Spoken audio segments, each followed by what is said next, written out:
तैयार है ना? रेडी, जोर में।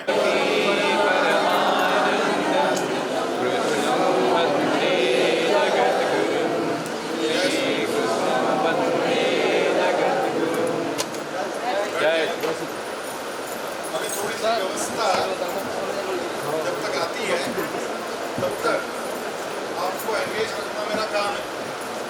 मेरी आवाज आ रही है सबको? आ रही है सर, आ रही है। वैसे आवाज अच्छी है। भगवत गीता क्या है?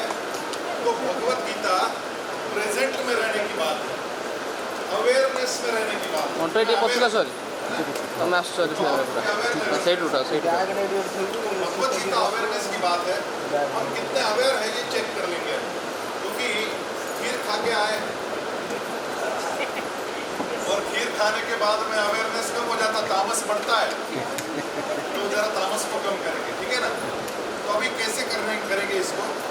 मेरा हाथ जैसे जैसे ऊपर जाएगा वैसे आपका ताली का गूंज बढ़ता जाएगा। हाथ जैसा जैसा नीचे आएगा आपका ताली का गूंज कम होता जाएगा। और मेरा हाथ यहाँ पे चिपक गया कि आपको एक साथ उठना है, फिर कोई ताली नहीं बजेगी। और आपको ध्यान रखना है कि आप बहुत अवेयरनेस के साथ मेरे ऊपर ध्यान रख रहे हैं। आप आपस में बातचीत ना करें कृपया, आप मेरे ऊपर ध्यान केंद्रित करें, क्योंकि मैं ध्यान ले रहा हूँ अभी आपका। ये ध्यान है जो अभी हाथ पर ध्यान रखिएगा, और हाथ पर ध्यान रखेंगे जितना ऊपर जाएगा उतना जोर से ताली आएगी, जितना नीचे आएगा उतना धीमा होता जाएगा। और यहाँ आ गया कि रुकना है, ठीक है ना? रेडी है सब लोग? रेडी, चलो।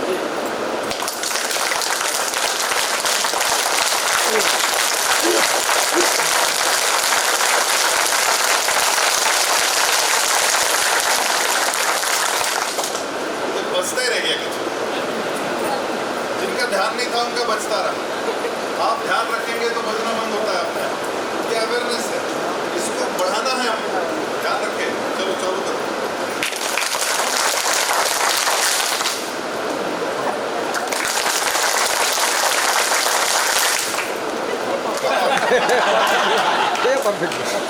अब थोड़ा दो ग्रुप में करेंगे इसको। ये इधर से बैठे जो लोग हैं उनके लिए राइट हैंड, इधर से जो लोग बैठे हैं उनके लिए लेफ्ट हैंड। आपका ध्यान पूरा होना चाहिए।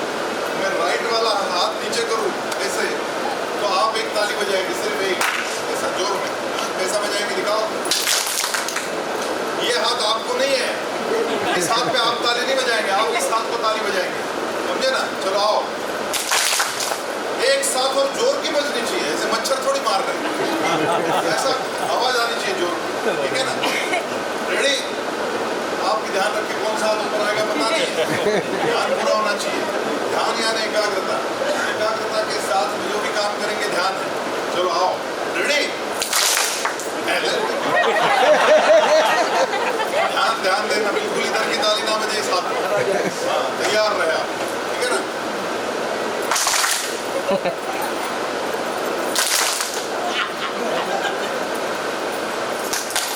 नहीं नहीं नहीं जल्दबाजी बहुत है। हाँ, इसी को कहते रिएक्शन, इसी को रिएक्शन करते हैं। और भगवत गीता कहती है प्रोएक्शन। भगवत गीता प्रोएक्शन की बात करती है। भगवत गीता रिएक्ट मत बनो बताती है कि हम क्रोध में आ गए, तो क्रोध यानी रिएक्शन है। सामने वाले ने आपका स्विच, आप टीवी है क्या कि सामने वाला आपका बटन दबाए और आप चैनल चेंज करें? ना, आपका चैनल चेंज नहीं होना चाहिए, समझे ना? वो पीछे से रिमोट दबा रहे हैं। तो ध्यान रहे कि आपका चैनल चेंज ना हो, और आप क्रोध में, निराशा में, जिस भी निगेटिविटी में जाएंगे, आपका चैनल चेंज नहीं होना चाहिए। आप अवेयर रहेंगे तो रिस्पॉन्ड करेंगे, रिएक्ट नहीं करेंगे। तो ये जो है ये रिएक्ट, आपका ताली यदि गलत समय बजता है तो आप रिएक्ट कर रहे हैं। आपका ताली यदि सही समय पर बज रहा है तो आप रिस्पॉन्स कर रहे हैं। समझ में आया? तो रिस्पॉन्स करना ज़्यादा सीखिए, रिएक्ट करना कम करें। समझ में आ गया सब लोगों को? चलो रेडी, आप तैयार रखो। रेडी?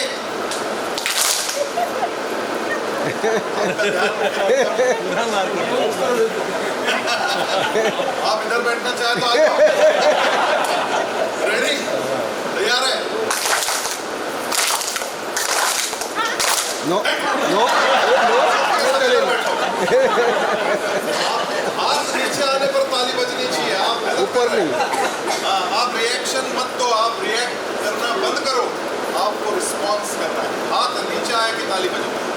रिलैक्स करें आप, ठीक है ना?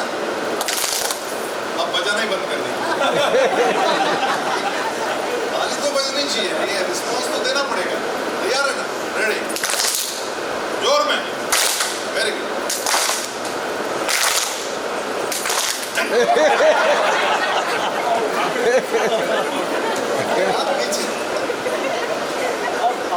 ऐसा क्यों होता है? ऐसा क्यों होता है मैं बताता हूँ। जैसा मैं कहूँगा वैसे आपको करना है, मैं जैसे कहूँगा वैसे ही करना, ठीक है ना? तो सब तैयार है? आप सब लोग अपना राइट हैंड ऊपर उठा, आपकी पहली उंगली और अंगूठा एक दूसरे को लगा दें, 3 उंगलियां ऊपर रखें और कहे गीता परिवार उड़ीसा बहुत अच्छा काम, गीता परिवार उड़ीसा बहुत अच्छा काम कर रहे हैं, बहुत अच्छा। बहुत अच्छा। अभी जैसे खुशी होने के बाद मोर नाचता है ना, तो वैसे आपका ये मोर है, उसको नचवाओ और धीरे धीरे धीरे धीरे नीचे लाओ, इधर ले जाओ, इधर ले जाओ, धीरे धीरे नीचे लाओ और आपके ठोड़ी पे लगाओ, ठोड़ी पे लगाओ। अभी ऊपर ले जाओ और इस साइड से ठोड़ी पे लगाओ, इधर से लगाओ, फटक से इधर से लगाओ, ठोड़ी पे लगाओ, चिन पे लगाओ, चिन, अरे चिन यहाँ होती है। मैंने आपको पहले ही बोला था, मैंने आपको क्या बोला था याद करो? मैंने आपको बोला था कि आपको जैसा मैं कहूँ वैसे करना है। मैंने ये थोड़ी कहा था कि मैं करूँ ऐसे करना है। मैंने आपको ये नहीं कहा था कि मैं करूँ ऐसे करना है, लेकिन हमारी आदत है हमारी, सामने वाला जो कर रहा है वैसे करो। सामने वाला क्या कह रहा है इसको कौन सुनता है? इसलिए तो गीता का विवेचन मैं करता हूँ, हर संडे करता हूँ, लेकिन सुनता कौन है? जो करना वही करते आप अपने मन की कर रहे, सुन के नहीं कर रहे। तो जरा सुनने की आदत डालो। भगवान ने पहले अध्याय में यही तो बात कही, क्या कही? सुनो, सुनो कहा, बात ज्यादा मत करो, सुनो और ध्यान रखो, अवेयर रहो, अवेयरनेस सिखाए। तो आप जरा कहाँ लगाएंगे? अब लगाइए ठोड़ी पर। अभी भी यही लगा रहे हैं। अच्छा, अभी मेरे समझ में आया, वो मेरा हिंदी नहीं समझते, उनको लगता है कि उधर महाराष्ट्र में इसको ठोड़ी बोलते होंगे, मेरे को क्या करते हैं? ठीक है, ठोड़ी यानी चिन, ये तरह चिन, ठोड़ी बोलते, फिर तो मेरी कोई गलती नहीं है। इधर ही बोलते हैं, इधर नहीं बोलते, मुझे लगा इधर। लेकिन हमारा आदत है, हम सामने वाला जैसा करता वैसे करते। यद यद आचरति श्रेष्ठस् तत्तदेवेतरो जनः। जैसा सामने वाला आदमी करेगा, जैसा श्रेष्ठ आदमी। अब मैं ऊपर खड़ा हूँ ना यहाँ पे, तो अभी मैं आपसे थोड़ा ऊंचा खड़ा हूँ तो मैं श्रेष्ठ बन गया।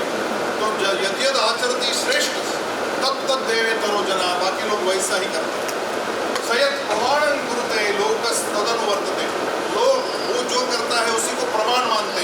फिर मैंने बोला ठोड़ी, तो यहाँ ठोड़ी हो जाती। देखो, ध्यान रखो। और गीता परिवार का ये बहुत महत्वपूर्ण संदेश है कि हम गीता सीखे हैं, हमने गीता को समझा है, और हमने गीता को समझने के बाद हम जैसा करेंगे वैसे अब बाकी दुनिया करने वाली है। तो हमारा व्यवहार समाज में, हमारा व्यवहार अपने परिवार में किस तरीके का हो, इस पर बहुत ध्यान रखने की जरूरत है। हमारा समाज में, हमारा परिवार में जो बर्ताव है वो इस तरीके से हो कि लोग हमारा अनुसरण करें, लोग हमारे देखा देखी आचरण करें। ये बहुत इंपॉर्टेंट बात है। आज हम लोग यहाँ इकट्ठा है, वो यही करने के लिए इकट्ठा है कि हम लोगों को समाज में जाकर भगवत गीता का ये संदेश किस तरीके से पहुँचाना है, और खास करके बाल मनों तक कैसे पहुँचाना है। उपासना है बाल की, यह आने वाले काल की। उपासना है काली की, यह प्रत्यक्ष कृष्ण गोपाल की। हम जाएंगे बच्चों के अंदर, जहाँ बाल लला उनको मिलेंगे और उनके साथ हम खेल खेलेंगे, उनको कहानियाँ सुनाएंगे, उनके साथ गीत गाएंगे, उनके साथ झूमेंगे, नाचेंगे, उनके साथ हम खेल खेलेंगे, तब अपने आप हम जब गीता थोड़ी सी सिखाएंगे तो वो भी सीखेंगे। लेकिन गीता सिखाने के लिए नहीं जा रहे हम लोग जा रहे हैं गीता के जीवन मूल्यों को सिखाने के लिए। गीता के जीवन मूल्य क्या है? वो 26 गुण संपदा है जो 16वें अध्याय के पहले 3 श्लोकों में कही है। तो हम अभय सिखाने जा रहे हैं। सत्व, संशुद्धि, ज्ञान, योग। तो ज्ञान की बात करेंगे, योग की बात करेंगे। ज्ञान, योग, व्यवस्थित। हम व्यवस्थित कैसे रहने के भी सिखाएंगे बच्चों को। दानम नमश्चयत्, दान करना सिखाएंगे बच्चों को, दान की कहानियां सुनाएंगे। और बच्चे अपने स्तर से क्या श्रमदान कर सकते हैं, बच्चे आनंद का दान कर सकते हैं। बच्चे अपने पेरेंट्स को जाके आनंद का दान दें। पेरेंट्स तो बहुत कुछ दे रहे बच्चों को, बच्चे क्या दे रहे पेरेंट्स?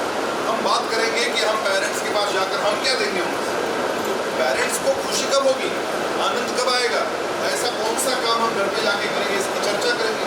तो आनंद का दान देने के लिए बच्चों को प्रेरित करेंगे, प्रोत्साहित करेंगे। ऐसे बहुत सारे उपक्रम मेरा परिवार बच्चों में जाके कर सकता है, जो कि अपने आप में गीता सिखाना ही है। समझे ना? ये क्लियर हो गया आप लोग? तो इस दृष्टि से हमारे कार्य का विस्तार कैसे करना है, इसकी चर्चा करने के लिए हम लोग यहाँ आज होता है।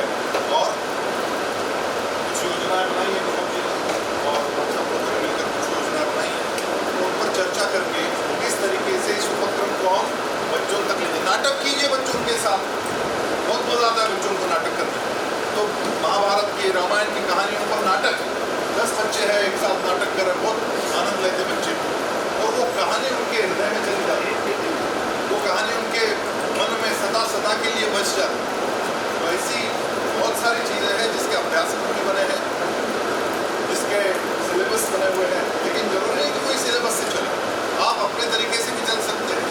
जो उड़ीसा की अपनी संस्कृति है वो बच्चों तक ले जाने के लिए आप काम कर सकते हैं। किसी को अच्छी रंगोली करना आता हो रंगोली करे, किसी को अच्छा मेहंदी करना आता है मेहंदी करे, कोई प्रॉब्लम नहीं।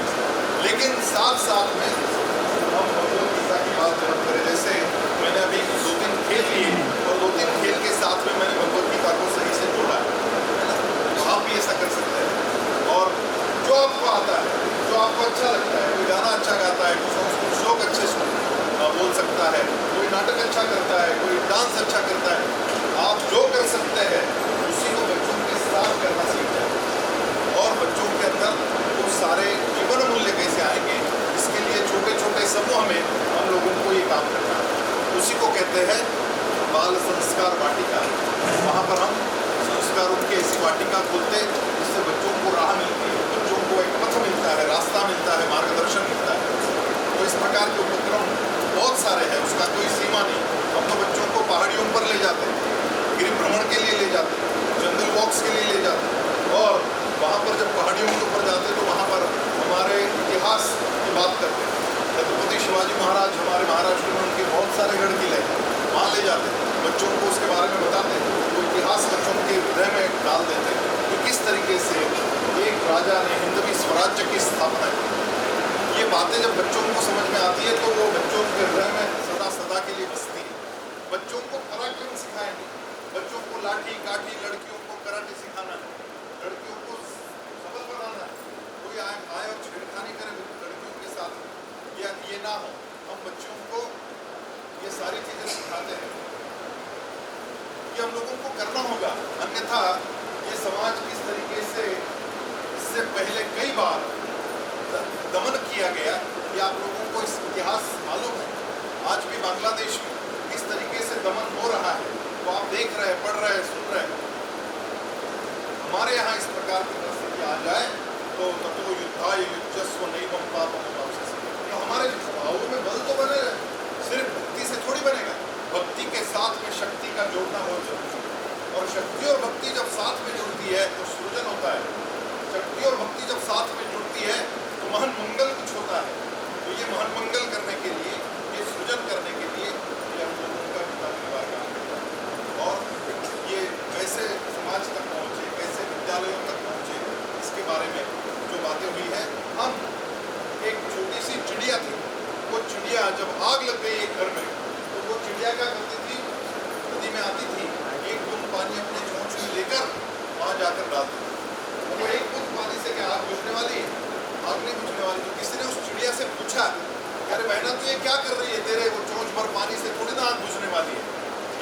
फाइटर लगेगी। तो उसने कहा मेरे चूल्हे के पानी से आग नहीं बुझेगी, ये मुझे भी पता है, लेकिन मेरे मन में संतुष्टि तो रहेगी कि मैंने कुछ किया, बाकी आप लोग तो सिर्फ देख रहे हैं, मैं कुछ कर रही हूँ, इसकी संतुष्टि लेकर मरूंगी मैं। आप जैसे नहीं है कि बस बैठे बैठे देखते रहेंगे। हम भी समाज के ऐसे घटक हैं जो देखते नहीं रहेंगे, हम कुछ करके रहेंगे, और वो करके रहने का नाम है गीता परिवार। हम गीता परिवार के साथ जुड़े और कुछ करें। अच्छा, इससे समाज बदलेगा क्या?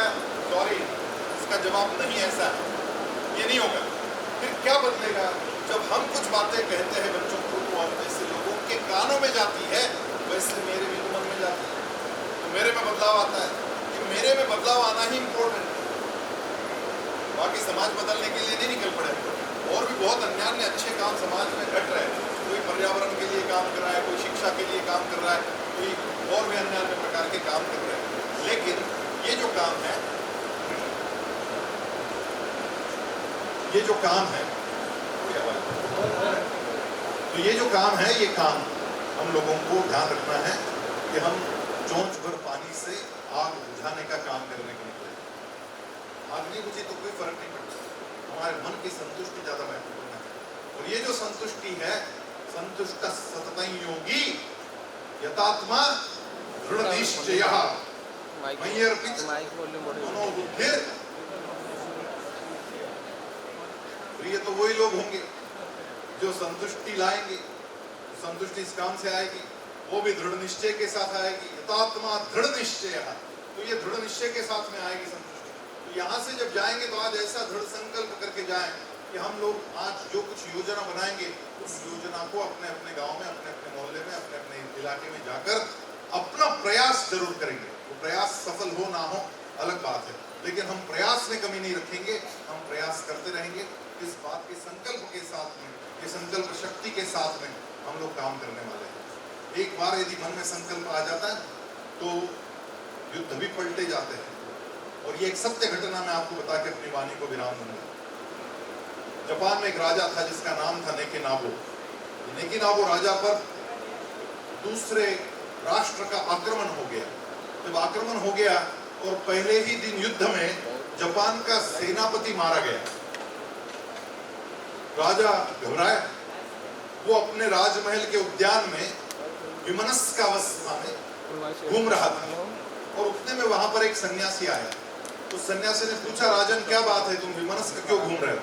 तो राजा ने कहा, मुझे अकेला छोड़ो, तुम कुछ नहीं कर पाओगे। उसने कहा, ऐसे कैसे?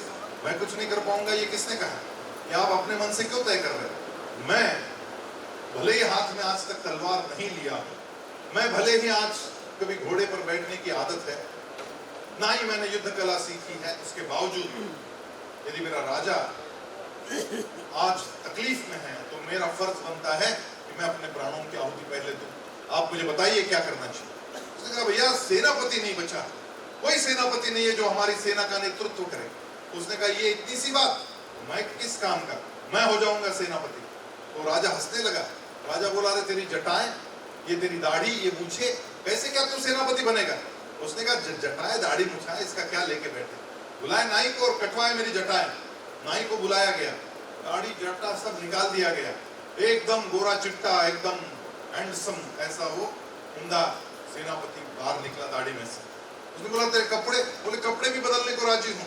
वो गेरुए वस्त्र निकाल कर फेंके गए और उसकी जगह उसको सेनापति का साथ चढ़ाया गया, तलवार लटकाई गई, घोड़े पे बैठाया गया और राजा उसके साथ में सेना के सम्मुख आया।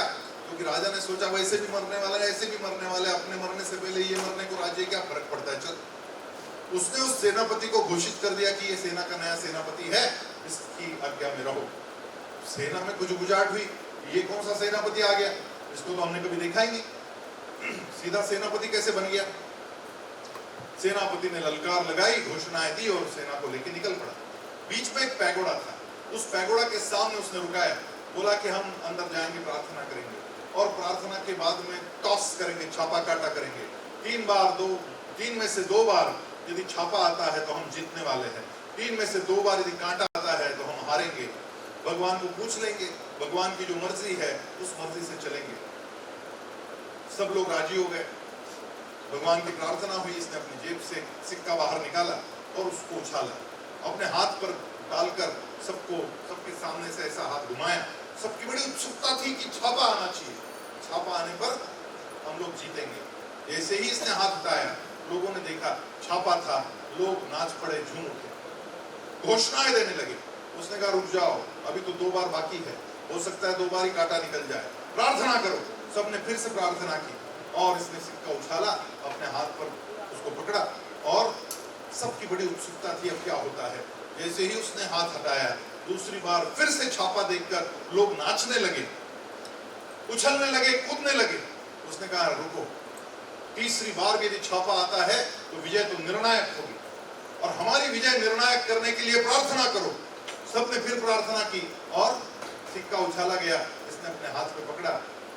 लोगों की बड़ी उत्सुकता थी, बड़ी प्रार्थना थी कि अब छापा आना चाहिए और जैसे ही उसने हाथ खोला, छापा आया।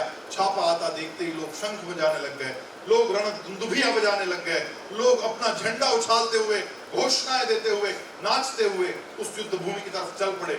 जब परकीय राष्ट्र की सेना ने देखा कि बड़े उत्साह के साथ जापान की सेना लौट के आ रही है, धूल उड़ रही है, झंडे नाच रहे हैं, उनको वैसे ही घबराहट हुई कि ये क्या गड़बड़ है। युद्ध हुआ और उस युद्ध में जापान की सेना इतना पराक्रम की है कि परकीय सेना का सेनापति मारा गया उस दिन और जापान की सेना ने शत्रु की सेना को धकेलते हुए पीछे पीछे पीछे सेना के अपने सीमा के बाहर निकाल दिया। प्रचंड विजय। सेना लौटी, किसी ने जाके राजा को खबर की तो राजा भी अपनी सेना को मिलने, सेनापति को मिलने हाथी पर बैठकर निकल पड़ा। इधर घोड़े पर सेनापति था, उधर से राजा हाथी पर बैठकर आया। जैसे ही आमना सामना हुआ, राजा ने माहुत से कहा कि इसको नीचे बैठाओ। हाथी नीचे बैठाया गया, राजा नीचे उतरा और राजा ने आकर उस सेनापति को आलिंगन दिया। कमाल कर दिया, वाह कमाल कर दिया, तुमने कैसे किया ये चमत्कार, कैसे हमारी सेना जीत गई। बाजू में खड़ा सैनिक था, वो सैनिक कहने लगा महाराज ये जो भगवान है पैगोड़ा, इस पैगोड़ा में हमने जिताया है, 3 बार छापा आया था। वो जो सेनापति बना सन्यासी है, उसने उस सैनिक की ओर देखा और उसको रुकने को कहा। उसने अपने जेब में हाथ डालकर वो सिक्का निकाला और उसने कहा महाराज इस सिक्के के दोनों तरफ छापा ही था, इस सिक्के के दोनों तरफ छापा था, जितनी भी बार उछालता छापा ही आता। केवल 3 बार छापा आने से लोगों के मन में संकल्प जगा, लोगों के मन में ऐसी शक्ति जगी कि लोगों ने जाके दुश्मन की सेना को परास्त कर दिया। संकल्प की शक्ति है ये, संकल्प की ये ताकत है। और आज का दिन हमारे लिए बड़ा महत्वपूर्ण है। आज हमने गीता से मैत्री दोबारा से की है, दूसरी बार की है और आज हम ऐसा संकल्प, ऐसा निश्चय लेकर यहाँ से निकलेंगे कि हम जीत के रहेंगे। ततो युद्धाय युज्यस्व नैवं पापमवाप्स्यसि। हमारा जो युद्ध है वो बदलती परिस्थितियों से है। हमारा ये राष्ट्र ये हरदम ऊंचा रहे, हमारा तिरंगा ये हरदम लहराता रहे। हम भारत माँ के सैनिक हैं, हम भारत के संस्कृति के उपासक हैं, हम भारत के इतिहास के पुजारी हैं और हम लोग इस पूजा को करके रहेंगे। अपना अपना समर्पण मातृभूमि के लिए भगवत भक्ति के साथ में समर्पित करेंगे। ये स्वामी जी का वचन है कि भगवत भक्ति, भगवत गीता, भारत माता, विज्ञान निष्ठा और स्वामी विवेकानंद, ये हमारे 5 सूत्र स्वामी जी ने दिए। स्वामी जी का फोटो जब लगाया जाता है ना तो स्वामी जी नाराज होते हैं। आपकी जानकारी के लिए मैं बता दूं, स्वामी जी कहते मेरा क्यों फोटो लगाते, स्वामी विवेकानंद जी का फोटो लगा दिया ना काफी है। ये भाव है स्वामी जी का कि हम स्वामी विवेकानंद के बताए मार्ग पर चलने वाले लोग हैं, उस योग मार्ग पर चलने वाले लोग हैं, हमारे संस्कृति का सम्मान बढ़ाने वाले लोग हैं। यहाँ से जब जाएंगे तो इस प्रकार का संकल्प लेके जाएं कि भगवत भक्ति, भगवत गीता ये हमारी भगवत भक्ति है। ये भगवत गीता, उसके जो 26 गुण संप्रदाय हैं, उसकी प्रतिष्ठा बालों के मन में करना है, वही प्राण प्रतिष्ठा है। और जो कि हमारी ये शिक्षा पद्धति ने झकझोर दी, हमारी शिक्षा पद्धति ने उन बच्चों को हमारे ही संस्कृति के लिए नकारात्मकता पैदा कर दी। हमको जाकर फिर उसको सकारात्मक बनाना है और छोटे बच्चों के साथ काम करते करते भारत के भविष्य का निर्माण करना है। इसके लिए ये सारी योजना लेकर हम लोग आए हैं। तो आए इस बात को आगे बढ़ाएं कि किस तरीके से हमको आगे बढ़ना है। मैं आदरणीय मोहंती जी को निवेदन करता हूं कि आगे के सूत्र आप समझें। मैत्रीपूर्ण आम प्रथम टीम 11 गठन करते जार नाम दिया ओडिशा गीता परिवार सेंट्रल लीडरशिप टीम 11। ये टीम 11 कार्यकाल प्रथम वर्ष अतीत हो जाइए। आम गत वर्षर जहाँ काम करूँ सब आज आनुआल रिपोर्ट प्रकाश करूँ। जीएसटी आम संपादक रघु भाई पाठ कर सारी आप सब वेबसाइट रे पाइपर सफ्ट कपी वेबसाइट रे पाइपर लिमिटेड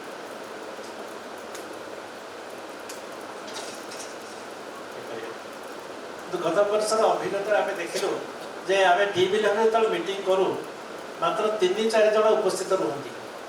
से आम गीता परिवार जो अन्य जो ग्रुप अच्छी व्हाट्सएप ग्रुप आम से इनभाइट करूँ तथापि समुदाय संख्या 30 रु बोधे अधिका है ना के तेणु एत कम सक्षम देकर आम जी पारिचु से कार्य करूँ। बर्तमान आज जो गुरुंर जो वार्ता आशीर्वचन से आमको जो दिग्दर्शन देते कार्यकारी करने आम ये सेंट्रल टीम 11 जोटा कर पुलिस डिसाइड करूँ जो टीम गीता गाँ प्रथम कर आरंभ करता आउटा बर्तमान सारा देश में देश बाहर प्रचारित होगा आसी आम जो जगन्नाथ अष्टकम से टीम 11 ही आरंभ कर प्रति शनिवार करने जाऊँ। तेणु ये टीम यहाँ कम ये करा हे तो गीता परिवार अन्य यथेष्ट हो पाए मु संपूर्ण भाव सहमत हो पारूना कारण आम बहुत कम करार से आज ये जो द्वितीय मैत्री मिलन हो कहूँ प्रादेशिक स्तरीय वार्षिक सम्मेलन ये आम से टीम 11 स्ट्रेंथन करने को चाहूँ कि आउ विभिन्न कार्य जो अतीत विभिन्न काम कर आगे हमें ताल आम बहुत किसी काम कर बहुत मानने कष्टर सम्मुखीन होकर आम एपर्यंत आगे देचु। तेणु मुझे कहना भलंटियर जी कौ मैंने चाहते किसी समय दे पारे कि से समय दे पारे आम फिजिकाल जी नुहे अंततः मीटिंग आटेड कले भी भावधारा आम नियंतु आम आहरी सुदृढ़ पदक्षेप दे पारतु नुआ नुआ काम दे पारतु जोटा कि आमर गुरुजी जो गीता पढ़ाओ जीवन में आपण घर घर गीता प्रति करे गीता ये उद्देश्य साधित हो पारता। ता संगे संगे आमर भविष्य वंशधर जो मैंने कि छोट पिला अच्छा स्कूल में पाठ पढ़ुं बाल संस्कार कार्यक्रम में आम ये भगवत भक्ति भगवत गीतार धारा मन में पूरी पारते। तो मु बर्तमान आज बोधे सब जिलार नहांती बर्तमान सब पढ़े आम जहाँ जाचु ये भुवनेश्वर व्यतीत कटक 6-7 जन कटक किए अच्छा कि कटक जिले में रोचा कहीं अच्छा हाथ देखिए। अच्छा अच्छा आप अच्छा पटनायक पटनायक किए पटनायक से अच्छा अच्छा आप कहूँ आप कटक आम चाहूँ गोटे भल आम स्कूल में नबू आसंता सप्ताह 2टा स्कूल में बाल संस्कार कार्यक्रम कर आम अतोषी नायक सी जानते अतोषी नायक को आसती कि आप निजे अच्छा अच्छा हाँ बसंत धन्यवाद से स्कूल ठीक कर जो मैंने कटक आज आसी एकाठी हूँ आउ कि स्कूल कार्यक्रम हाथ को नियंतु आम काली ट्रेनिंग अच्छी काली आप रे 1 नंबर स्कूल जो हम ट्रेनिंग आप अटेंड करेंगे ना ना तो कटक कटक टे रुहतु अतोषी दीदी आप तो बर्तमान आरंभ करेंगे कटक ना काली गोटे दिन रही पारे ममता दीदी कौन गले से परमिशन दौना ना कौन आप परमिशन दौना कि नहीं आप रही जातु काली काली मॉर्निंग में 9:30 में आसे पहुँचे टोटाल स्कूल से तो ममता दीदी आसवे गोटे बेलू पढ़े है आम कटक आम प्रथम गिरी काम आरंभ करूँ जदि भुवनेश्वर आम 15टा सेंटर बर्तमान चली छड़ा अनुगुल गंजाम जिला गंजाम 2टा सेंटर चली बुगुड़ा आउ अंगारगाड़िया अंगारगाड़िया आसती कि ट्रेनर आसी अच्छा ठीक अच्छे 2टा चली अनुगुल गोटे बालेश्वर 2टा अशोक भाई कहते अशोक जेना तलू चलती तेणु आम कटक आम आरम्भ करूँ दीपतल धार भुवनेश्वर हूँ कटक हो पारे आम कटक संगठित करने चाहूँ जिते दरकार पड़े बर्तमान केशव भाई रेडी अच्छी संगठन करने आम बाल संस्कार कार्य माध्यम गीता भगवत भक्ति जोग ये प्रचार प्रसार करवा से आम उद्देश्य हम आम टीम 11 आप किए हाथ देखते किए आड हाँ चाहते सेंट्रल टीम 11 कौन आप ना टे कहे हाँ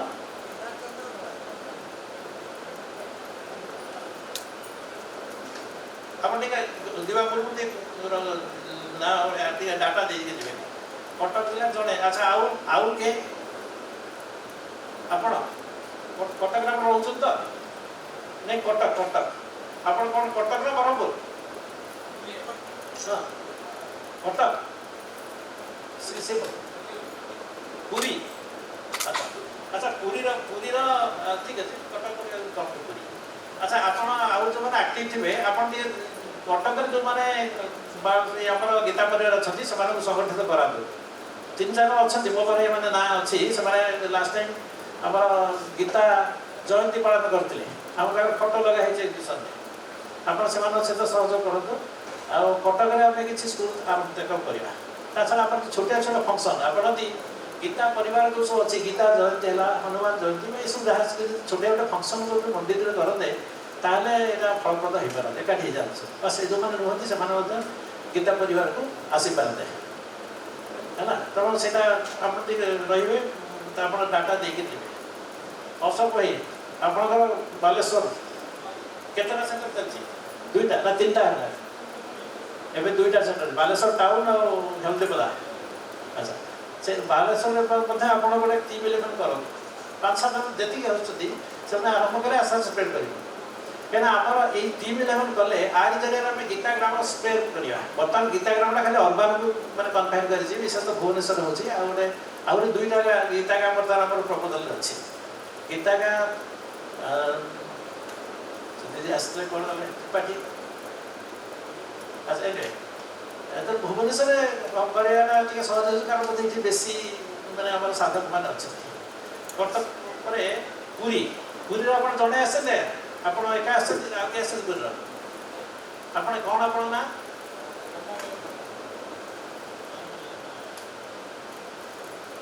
आप गीता परिवार में मैंने सामिल हे आम आप सेंट्रल लीडरशिप रखू सेंट्रल टीम रखू आप जड़ित अच्छा आम टीम रखू आम सब मैंने आम कार्यक्रम आप सामिल हे अंततः मीटिंग अटेंड करेंगे आमर आपंकर किसी नबू आम परामर्श नबू आुरी में केमी एक्सपांड करवा से विषय चिंता करवा ना नेक्स्ट ब्रह्मपुर 7-8 जन आसते सब पढ़े ना अच्छा ब्रह्मपुर किए अच्छे आप 2 3 आधा 4-5 जन अच्छा मैंने रेजिस्ट्रेशन करते 8 जन ब्रह्मपुर प्रशांत दास का हाँ ये आप प्रशांत दास आपको कही मतलब पर्सनली देखा करेंगे आप सब दायित्व आप दिखाला बाल संस्कार काली केते जो मैंने जी ना रेजिस्टर करने को आप फोन में कही आप से दायित्व देते मत दिवा पड़ू लिस्ट देवे काली केते लोग जी से ये अंत आप डाटा कलेक्ट करेंगे आप से दायित्व मुझे से कहे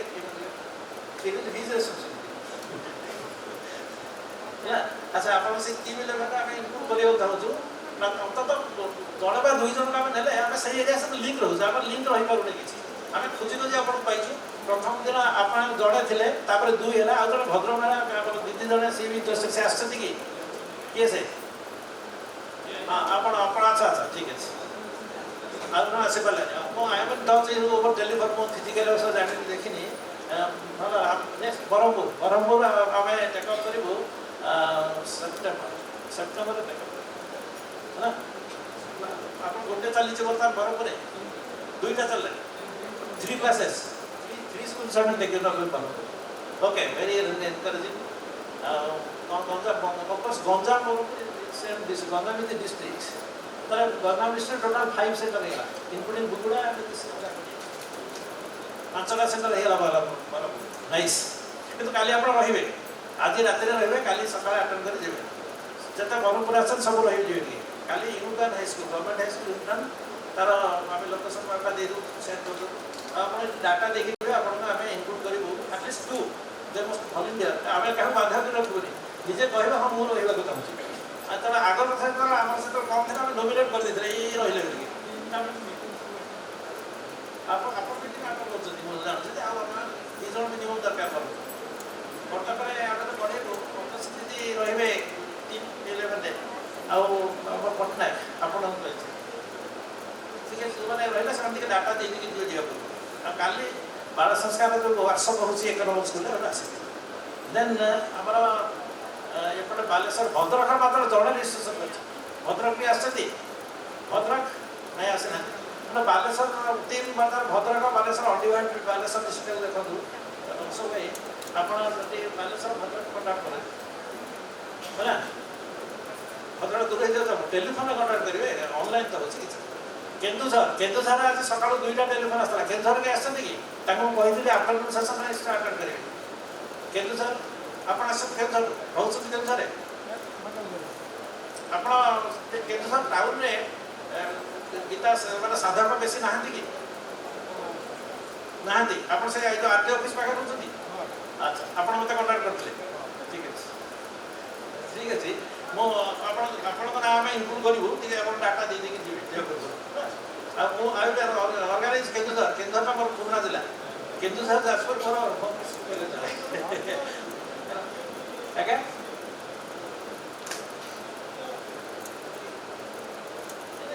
ये अच्छा नुहे कनसर्न नहीं आम कि लिखी करें ना भर्ती कर लाभ कौन आम 100 जन रखू कि 5 जन 7 जन आक्टिव रोचन ना Tenali their concern will include them से समय दे पार थे खाली संख्या बढ़ी देन केन्दुझर तापर कोरापुट 2 जन आस कोरापुट आसना रही बोधे देन नवरंगपुर आस नवरंगपुर सब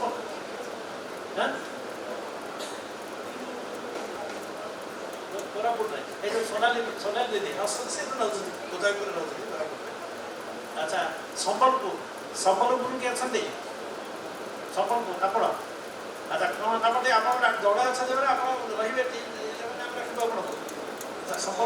रे संबलपुर झारसुगुड़ा से झारसुगुड़ा संबलपुर इंक्लूड झारसुगुड़ा नहीं हाँ नहीं झारसुगुड़ा तो अलग जिला बोले आम अंडीभाड़ डिस्ट्रिक्ट वाइज करेंगे आम तो मिलू ना लोक ना तेणु संबलपुर जिला गोटे भाविकी मैंने संबलपुर झारसुगुड़ा मिसिक गोटे पर डिवाइज करा संख्या होना आम किसी कार्यक्रम हाथ को नवा आस्ते आस्ते किसी ना गीता गाँ करूँ ऑनलाइन गीता शिक्षा आरंभ करूँ थोड़ा से अच्छा सी पोखर लगा सी नेक्स्ट गीता गाँटा मुझे भावुची केशव भाई टार्गेट देवे तोड़ार भाई को से अन्य टार्गेट देवार सीधा रास्ता तोड़ार भाई को छाड़ दूसरी हाँ प्रकृत चेष्टा करें गोटे गोटे गीता गाँ करने समिति जो अगाध विश्वास रही ओडिशा प्रति जमी आसंता वर्ष को सफल करवा विथ परमिशन ऑफ ऑल आप समस्त तरफ I request our national working president Sanjay भाई to allow us to have at least one Maitri Milan each year. We are ready to organize Maitri Milan once in a year. This is second, third Maitri Milan. With the assurance of Sanjay Bhai, let us hope the third Maitri Milan is a grand program as told by Keshav Bhai. Okay.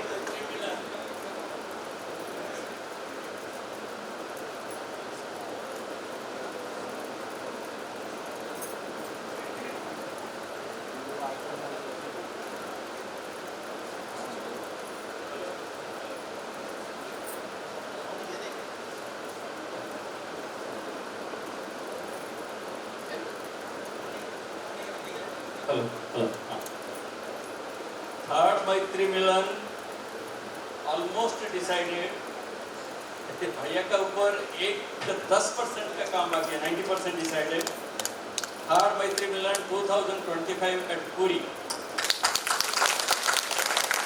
and rest is kept secret. Rest is kept secret. नहीं एक चीज मैं बता दूं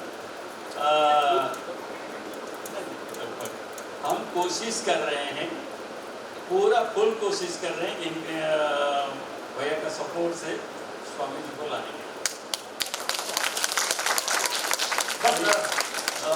confirmation होगा, लेकिन जो भी है मैत्री मिलन तो होगा पूरी।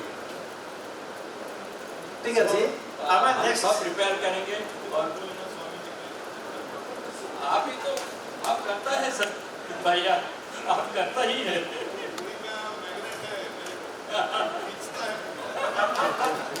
जब पूरी रे मात्र जने अछंती आप करता है you have to take lead हला तो पूरी पूरी का भाई अपन ना हाँ पूरी रे हमको हमारा मेंबर बढ़ावे को पड़िबो माने कार्यकर्ता भाया जो मैंने आम भाया काम करें आम भी रेडी अच्छु आम भी पूरी आसिक रहू कम करूँ किसी ये ना आम प्लान करवा मीटिंग करवा केमती हाउ विल स्टार्ट किंतु आपण टिके मेंबर बढ़ावा ये कर बुझे जड़े दी जन पूरी रही तो मजा आसो पूरी कम से 8-10 जन हेले भी आम सब मिसिक आम गति करवा टिके मेंबर बढ़ावा चेष्टा कर। आज आज रे जो प्रोग्राम रे प्राय 600 पाखे पार्टिसिपेट करछथि ता धरु 350 450 550 अटेंड करछथि 450 लोक होछथि भुवनेश्वर 450 भुवनेश्वर तेनो एटा टिके सहज एपर गैदरिंग माने करवाटा पूरी रे तेनो एबे ठार समस्त लागे पड़िबा हम समस्त कर प्राय पूरी रो लिंक अछि पूरी सहित लिंक अछि तेणु भुवनेश्वर जो मैंने अच्छा कटक भुवनेश्वर जो मैंने अच्छा से पूरी सहित स्ट्रेंथन करके आमको स्वामीजी प्रोग्राम में समस्त साहय करने मानसिक स्तर में अंतत डिसीजन दिंतु करवा आउ को डिस्ट्रिक्ट बाहर डिस्ट्रिक्ट किए अच्छा कि ये जो जिला कहला आउ कहीं बाहर जिले में किए अच्छा कि कौ जिला जाजपुर ना आम गाँव में जाजपुर आप जाजपुर कलाहांडी कलाहांडी बढ़िया से दिन ना आप डाटा देखे जी विल रिकॉर्ड ना आप पूरा ना ना कंप्लीट एड्रेस टेलीफोन नंबर आप कौन कर लेवल कौन देखिए अच्छा आप जाजपुर जाजपुर ना कहले मतलब डर लगे अच्छा आप जाजपुर कहीं संख्या कम होती तो जाजपुर 2 जन सी तो दीदी पूरा आज आप बुझीगले जाजपुर गोटे आप अर्गानाइज गोटे स्कूल आम जीवु गीता पढ़ले कौन हो बुझेबू है हाँ आप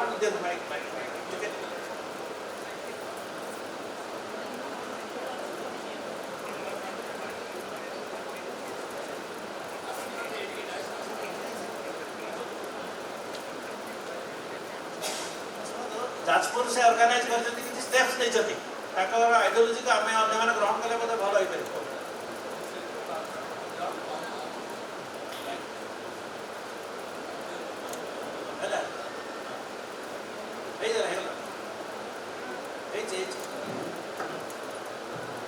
पार श्री गोपाल चरण मंद जाजपुर डिस्ट्रिक्ट कौन आमर जाजपुर अंचल प्राय गीता सेवी गीतार पार्टिसिपेट मिलूना से बहुत दुखित मुझे वर्ष 5-7 जन को भरी थी 8-15 दिन क्लास करते सब बंद करते कहते से कौन मिल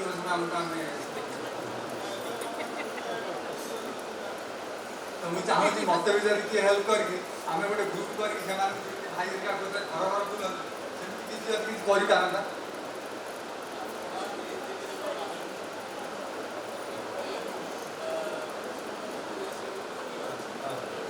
आज्ञा आज्ञा आज्ञा आमर लक्ष्य है गीता पढ़ा निजे पढ़ा पढ़ेगा जीवन में अपनेगा तेणुक पढ़ेगार मोर जो उद्देश्य अच्छी मुझे चाहूँगी मो सांग किए जब हाँ आम से गोटे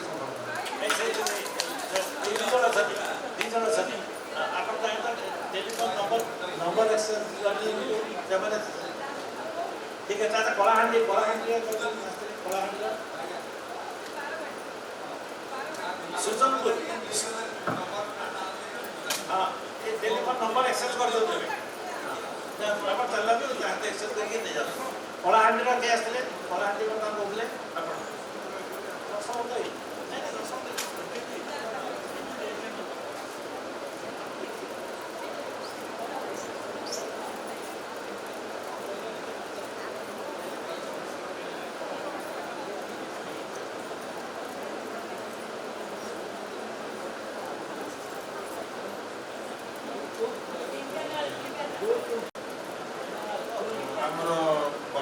कम से कम प्रायतः आम 100 ऊपर एका अच्छु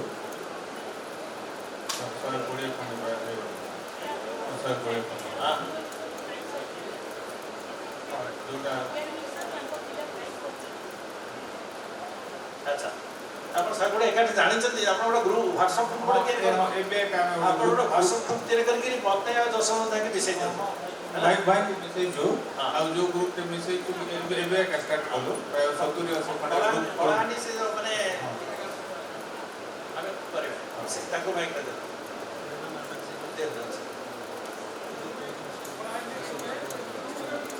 ଆପଣ ସେ ଗ୍ରୁପରେ ମିଶିଛନ୍ତି ଆଚ୍ଛା ମାନେ ଆପଣ କଳାହାଣ୍ଡି ପାଇଁ ଗୋଟେ ଅଲଗା ଗ୍ରୁପ କରିଛନ୍ତି କି ଠିକ ଅଛି ସେଇ ଗ୍ରୁପରେ ଅଛନ୍ତି ଠିକ ଅଛି ସେଇ ଗ୍ରୁପରେ हाँ वेलर अच्छी आम तो ग्रुप से ग्रुप रे आम आम सेंट्रल टीम किसी क्या कोई से सर हम ढेंकानाल में आसछी जन आसछी हां हम ढेंकानाल ग्रुप का भी 5 संस्कार कार्यक्रम करे पे हम के हां ढेंकानाल रे दिलीप भाई दिलीप बाड़ी अपन के ढेंकानाल तो देखबे सर हम दीटे जगह में जॉब जाई अच्छा ढेंकानाल दिलीप भाई अनुकूल आपन को ढेंकानाल कि आपण दिल्ली जीवासा करथि अच्छा ठीक अछि ताले ए बाबू चिन्हछन्ती नंद बाबू सुभ्रांशु नंद नगरा से ढेंकानाल रे 5 सप्ताह को 5 दिन रहती ढेंकानाल प्रॉपर है एबे आपन को एक्सेस ऑफ टेलीफोन्स कर दिया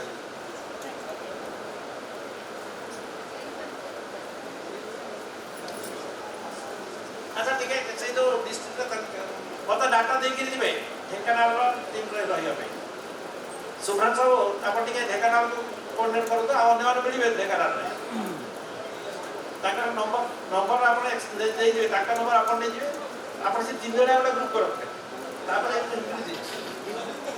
विनोद दीदी कहीं विनोद दीदी से तो अध्याय दिन रही भुवनेश्वर कहीं जो फोन करेंगे मुझे बाटर अच्छी आईदर मैंने ढेंकानाल जाऊँगी ना भुवनेश्वर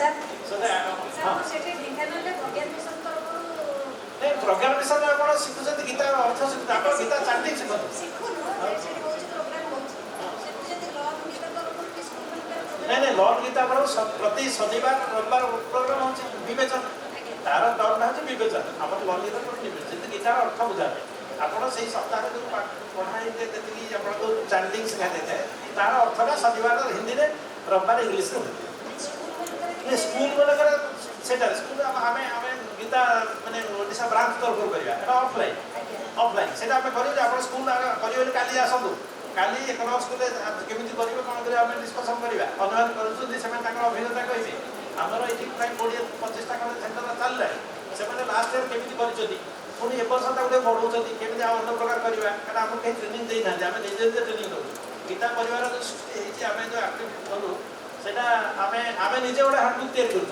प्रथम मीटिंग में लेवल है मास पूर्व आम गोटे हार्डबुक तैयारी करूँ कौन कौन करवा ताकू ही आम इम्प्लीमेंट करूँ सेमती आम काली जब आप आसवे that will be handbook will create our own guideline जो सन्दर्भ गाइडेंस देले आमर ऋषिकेश तुलाराम भाई केशव भाई रघु भाई एम शिखिक आसती आपण आमर जो मैंने क्लास करते अभिज्ञता थी सब मिसिक ओडिशा परिप्रेक्षी करवा क्या ओडिशा सिस्टम ओडिशा गुरुकुल बेसी ना लिमिटेड आर नॉर्थ इंडिया हो साउथ इंडिया गुरुकुल अच्छी system of education something different तेना आम आम जिले में आम स्टेट रे केमी करवा काली से बाल संस्कार उपर बेसी परिचालित कर समय भाई फास्ट वन रहे से आहरी टक देवे से आज तो देखले ये जहाँ कहले सब बाल संस्कार क्या कहीदे से बाल संस्कार ना जानले नहीं तो छोट पिला मैंने आप आकृष्ट करेंगे योग माध्यम कारण योग गीता है गीता को कहले आम कह स्कूल जाकर आम योग शिखेबू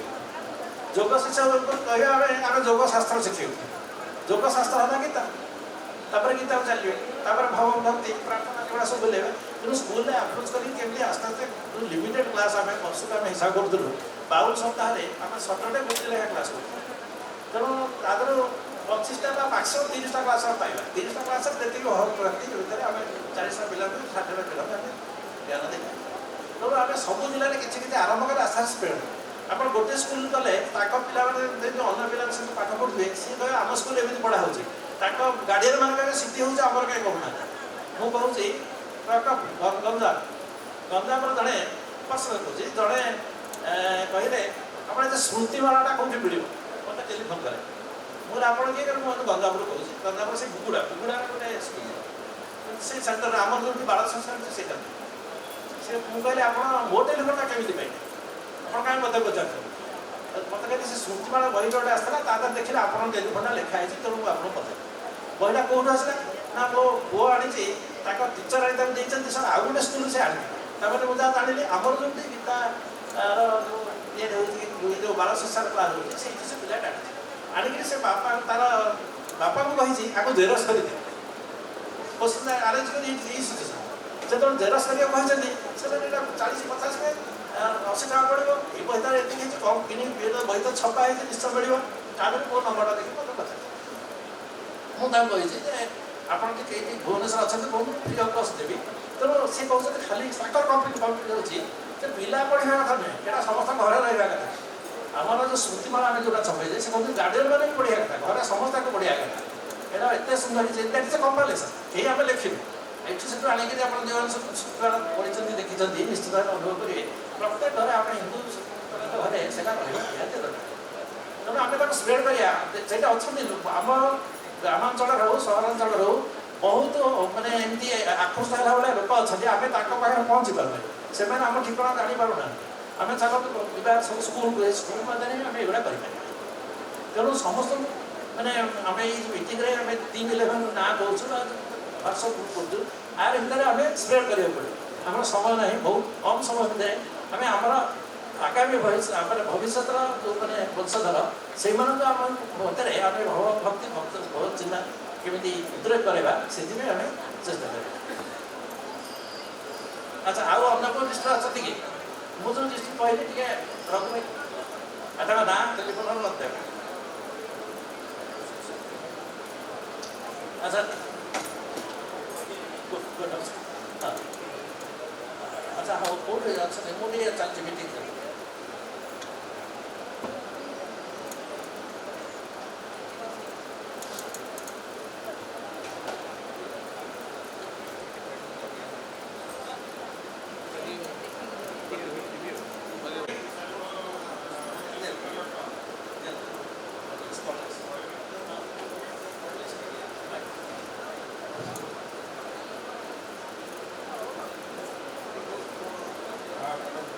ମୁଁ ହେଉଛି ସୁନ୍ଦରଗଡ଼ର ନେତ୍ରାନନ୍ଦ ପ୍ରଧାନ ମୁଁ କିନ୍ତୁ ବର୍ତ୍ତମାନ ବାଲେଶ୍ୱରରେ ରହୁଛି ଏବଂ ବୋଧେ ଆଉ ବର୍ଷ 2 ବର୍ଷ ରହିବି ବାଲେଶ୍ୱରରେ ତେଣୁ ମୁଁ ଆଉ ସେଠି ମୋର ମାନେ ଅର୍ଗାନାଇଜ୍ କରିକିରି କିଛି ଗୋଟେ କରିବା ପାଇଁ ମୁଁ କରିପାରୁନି ଯାହା ବି କରୁଛି ମୁଁ ପର୍ସନାଲ୍ କରୁଛି ମୁଁ ଯେମିତି ଆରଥର ମୋ ରଘୁ ଭାଇଠୁ କିଛି ଲିଫଲେଟ୍ ନେଇଥିଲି ଆମର ଏ ସଂସ୍କାର ସ୍ମୃତିମାଳା ନେଇଥିଲି ସେଇଟା ଯେତେବେଳେ 20ଟା ନେଇଥିଲି ମୋ ନିଜ ଇଏରୁ କଣ୍ଟ୍ରିବ୍ୟୁସନ୍ରୁ ସେଇଟା ମୋର ରିଲେଟିଭ୍ ପିଲାମାନେ ଯେଉଁମାନେ ସ୍କୁଲରେ ପଢ଼ୁଛନ୍ତି ସେମାନଙ୍କୁ ଦେଲି ଲିଫଲେଟ୍ ଗୁଡ଼ାକ ଯେତେ ମୋ ଚିହ୍ନା ପରିଚୟ ତାଙ୍କ ଭିତରେ ଡିଷ୍ଟ୍ରିବ୍ୟୁଟ୍ କଲି ତେଣୁ ଯେପର୍ଯ୍ୟନ୍ତ ମୁଁ ଯାଇପାରିନି ବିଜୟ ଭାଇ ମୁଁ ଯେପର୍ଯ୍ୟନ୍ତ ସୁନ୍ଦରଗଡ଼ ଯାଇପାରିନି ମୁଁ ଏଇ ପ୍ରୟାସ ଜାରି ରହିବ ଏବଂ ଅର୍ଗାନାଇଜ୍ କରିକି କରିବା ପାଇଁ ମୋତେ ସମୟ ଲାଗିବ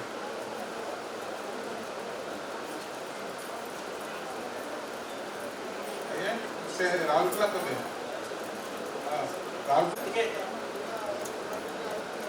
अच्छा ଆପଣ ନାଁ ଦେଇକି ଯିବେ ଯେଉଁମାନେ ଶୁଣନ୍ତୁ ଆଉ ଥରେ ମୁଁ କହିଦେଉଛି ଯେଉଁମାନେ ଆମର ପିତା ପରିବାରର ସେଣ୍ଟ୍ରାଲ ଟିମ୍ ଆମେ ଯେଉଁଟା କହୁଛୁ ସେଣ୍ଟ୍ରାଲ ଟିମ୍ 11ରେ ଯେ ହୋଲ୍ ଟାଇମ୍ ମାନେ କିଛି ସମୟ ଦେଇପାରିବେ ହୋଲ୍ ଟାଇମ୍ ତ କେହି ଦେଇପାରିବେନି ସମୟ ଦେଇପାରିବେ ସେମାନେ ତାଙ୍କର ଡାଟା ଦେଇକି ଯିବେ ଆମେ ତାଙ୍କୁ ଟିମ୍ 11ରେ ଇନକ୍ଲୁଡ୍ କରିବୁ ତାପରେ ମୋ ଗାଁରେ ବି ସାର୍ ମୁଁ ଚେଷ୍ଟା କରୁଛି ଯେ ଏଇଟା କରିବା ପାଇଁ ଯେଉଁଠିକି ମୋର ହୋଲ୍ଡ ଅଛି ଆଉ ହଁ ଗୀତା ଗାଁ ନୁହଁ ପ୍ରଥମେ ମେମ୍ବର ମାନେ ଇନକ୍ଲୁଡ୍ ହେବେ ଗୀତା ଶିଖିବେ ତାପରେ ପରବର୍ତ୍ତୀ ପର୍ଯ୍ୟାୟରେ ମୁଁ ଟିକେ ସମୟ ଦେବି ଆଉ ଠିକ୍ ଅଛି ଆଜ୍ଞା ଆପଣ ନାଁ ଏଠି ଦେଇକି ଯିବେ ଆଚ୍ଛା ଆଉ କିଏ ତାଙ୍କ ଜିଲ୍ଲା ବିଷୟରେ କିଛି କହିବେ ନିଜର କିଛି ଏକ୍ସପିରିଏନ୍ସ ଅଛି କହିବେ କି ଠିକ୍ ସେ ଆସନ୍ତୁ ଏଇଠି ଆଉ କିଏ କହିବେ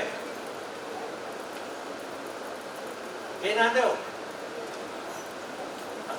ଆସନ୍ତୁ ଏଇଠି ସିଆଡ଼େ ଗଲେ ନେଇକି କୁହନ୍ତୁ ଏଇଠି ଧରିକି ସିଆଡ଼େ ଗଲେ କୁହନ୍ତୁ ଆମେ କଡ଼ଲେ ସିଟ୍ ଅଛି ଆପଣଙ୍କ ନାଁ କେଉଁ ଜାଗାରେ ଅଛନ୍ତି କେଉଁ ଜିଲ୍ଲା ଟିକେ ଜଣ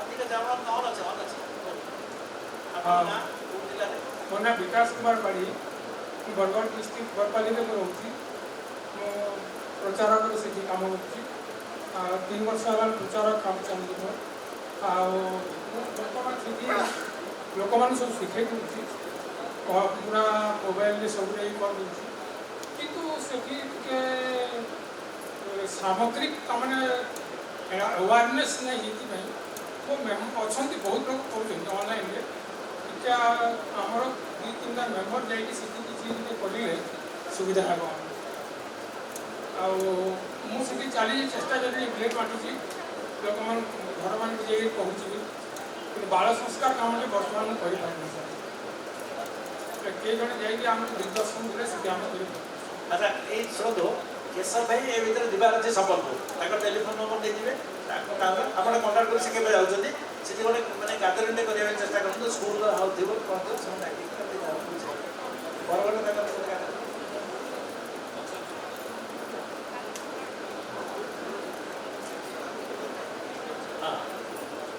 ବରଗଡ଼ରେ କିଏ କେନ୍ଦ୍ର ଅଛି ନା ପୁରନ୍ଦର ମିଶ୍ରା ବରଗଡ଼ ତାଙ୍କ ନମ୍ବରଟା ହଁ ଆଜ୍ଞା ପୁରନ୍ଦର ମିଶ୍ରାଙ୍କ ନମ୍ବରଟା ଦେବେ ହଁ ଆପଣ ଟିକେ ଆମର ଗୁଗଲ ମାଇଙ୍କ ସହିତ କଣ୍ଟାକ୍ଟ ଧନ୍ୟବାଦ ଧନ୍ୟବାଦ ଆଉ କିଏ କହିବେ କି ଆଉ କେହି କହିବେ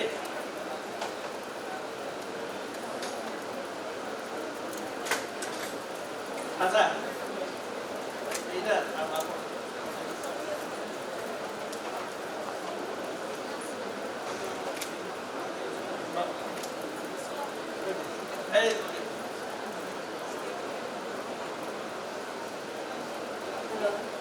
ଆପଣ ସେଠି ଗଲେ କୁହନ୍ତୁ ଜୟ ଶ୍ରୀକୃଷ୍ଣ ଭାଇ ଭଉଣୀମାନେ ମୁଁ ଗୀତା ପରିବାରକୁ କେମିତି ଆସିଲି ତାର ଗୋଟେ ଏବେ ଷ୍ଟୋରି ଅଛି ଆମର ସେଠି ଢେଙ୍କାନାଳ ଡିଷ୍ଟ୍ରିକ୍ଟରେ ସେଠି ଗୋପବନ୍ଧୁ ଟାଉନ୍ ହଲ୍ରେ ହେଉଥିଲା ଗୋଟେ ଗୀତା ପ୍ରତିଯୋଗିତା ସେଇଟା ଗୀତା ଲେଖାଯାଇଥିଲା ଯେ ଗୀତା ଆବୃତ୍ତି ପ୍ରତିଯୋଗିତା ମୁଁ ଗୀତା ଟିକେ ଘରେ ପଢ଼େ ସେଥିପାଇଁ ମୁଁ ଯାଇଥିଲି ଗୀତା ଆବୃତ୍ତି କରିବା ପାଇଁ ଯେତେବେଳେ ଗଲି ସେଠିକି ଯେଉଁଠି ନାଁ ରେଜିଷ୍ଟ୍ରେସନ୍ କରୁଥିଲେ ମୁଁ ତାଙ୍କୁ କହିଲି ଆଜ୍ଞା ମୁଁ ଗୀତା ଆବୃତ୍ତି କରିବି ସେ ମୋତେ କହିଲେ ନାଇଁ ଏଠି କେବଳ ଷ୍ଟୁଡେଣ୍ଟମାନେ ହିଁ କରିବେ ଏଠୁ ମୁଁ ନିରାଶରେ ଫେରି ଆସିଥିଲି ତାପରେ ସିଏ ମୋତେ କହିଲେ ଆପଣ ଗୀତା ବିଷୟରେ କିଛି ଶ୍ଲୋକ ଫୋକ କିଛି ଜାଣନ୍ତି ମୁଁ କହିଲି ହଁ ମୁଁ କିଛି ପଢ଼େ ଜାଣିଛି ଆଉ ନା ଆମର ଜଣେ 5 ଜଣ ଜଜ୍ ଆସିନାହାନ୍ତି 5 ଜଣ ଜଜ୍ଙ୍କ ଭିତରୁ ଜଣେ ଜଜ୍ ସେଦିନ ଆବସେଣ୍ଟ ଥିଲେ କହିଲେ ଆପଣ ଯାଇକି ଜଜ୍ ସିଟ୍ରେ ବସନ୍ତୁ ସାଇଡ଼୍ରେ ଯାହା ମାର୍କିଂ କରିବେ ଆଉ ଏବେ ମୁଁ ଯାଇକି ସାଇଡ଼୍ରେ ବସିଲି କିଛି ତ ଜାଣିନଥାଏ କେମିତି କ'ଣ ମାର୍କିଂ କରିବି ତଥାପି ଦେଖିକି ଅନ୍ୟମାନଙ୍କ ଠାରୁ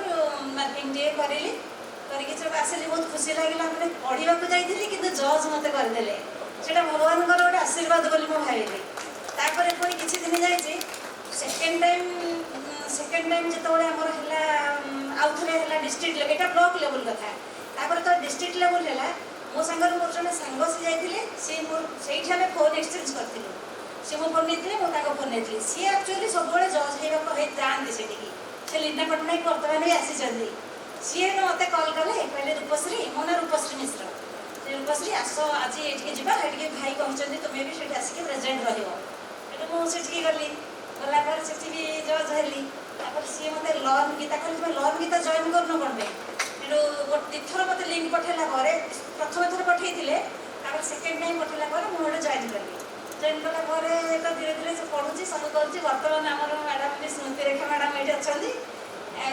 L3 ମୋର ଚାଲିଛି ସେଇଟା ଭଗବାନଙ୍କର ଗୋଟେ ଆଶୀର୍ବାଦ ବୋଲି ମୁଁ ଭାବୁଛି ନହେଲେ ଆମେ ମୋ ଗୀତା ପଢ଼େ ଘରେ କିନ୍ତୁ ଏଇଭଳିଆ ନିର୍ଭୁଲ ଉଚ୍ଚାରଣ କି ଏଇ ସ୍ୱରରେ ବି ଆମେ ପଢ଼ୁନି ଆମେ ଯେମିତି କରୁ ସେମିତି ପଢ଼ୁ ଟିକେ ନାଗୁ ଯାହା ହଉ ଭଗବାନଙ୍କର ଏଇଟା ଗୋଟେ ଆଶୀର୍ବାଦ ମୋର 4th L4 ବି କମ୍ପ୍ଲିଟ୍ ହେଇଯାଉ ମ୍ୟାଡ଼ାମ୍ ମାନଙ୍କ ଦୟାରୁ ଆଉ ସେଠି ଅରୁନ୍ଧତୀ ମ୍ୟାଡ଼ାମ୍ ବି ଜଣେ ଅଛନ୍ତି ସେ ବି ଆମକୁ ପଢ଼େଇଛନ୍ତି ବହୁତ ବଢ଼ିଆ କରନ୍ତି ଆଉ ବି ମ୍ୟାଡ଼ାମ୍ ତ ବହୁତ ବଢ଼ିଆ ପଢ଼ାଉଛନ୍ତି ଆଉ ଏତିକି କହି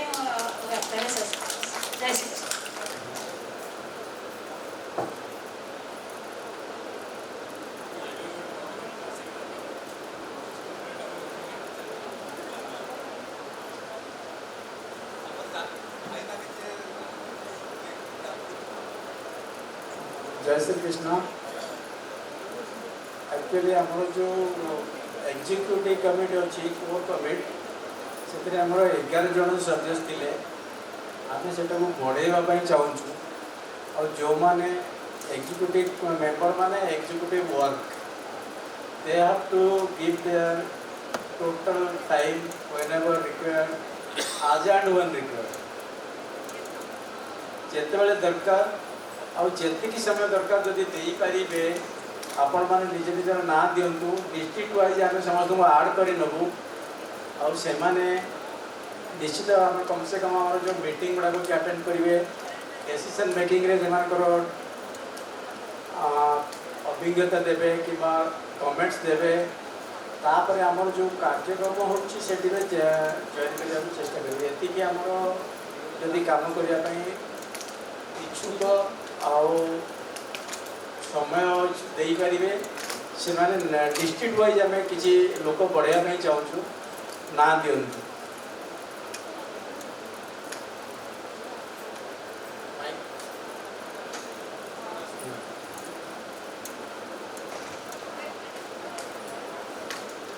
अच्छा से डाटा आपण देबे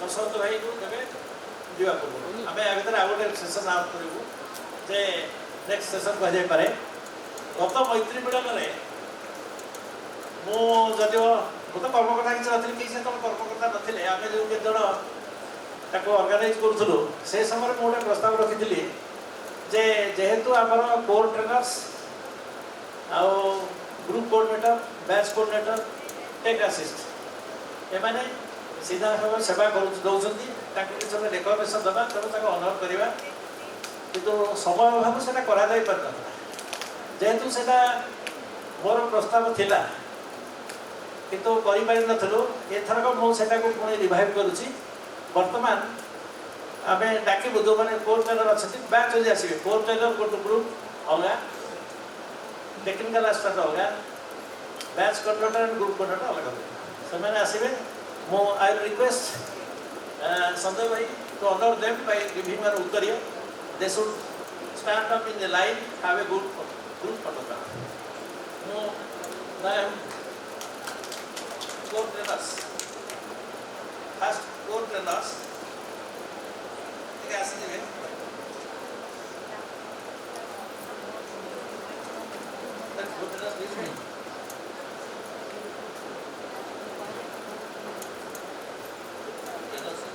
केशव पात्र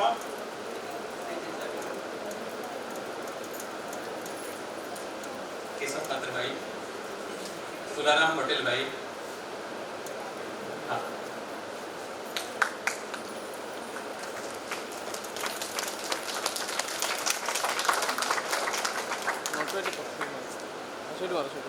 तुलाराम पटेल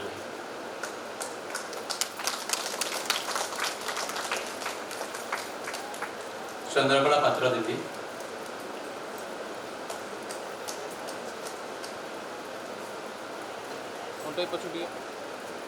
अफरुज चंद्र भूया भाई सुजन्मा दास दीदी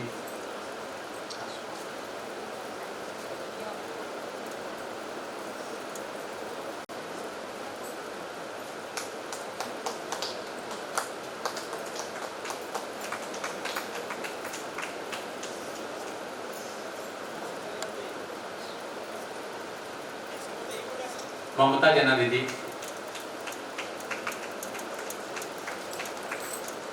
विनोदिनी मिश्र दीदी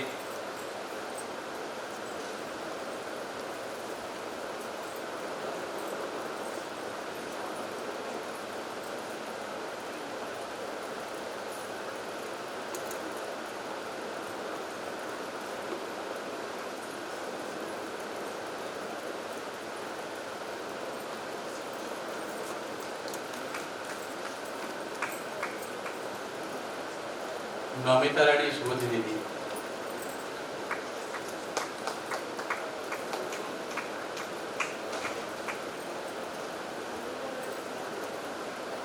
संतोष कुमार सेनापति भाई सॉरी संतोष कुमार साहू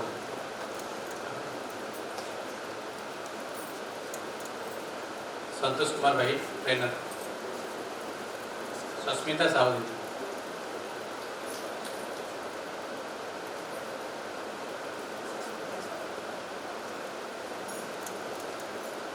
रोचिता मिश्र दीदी,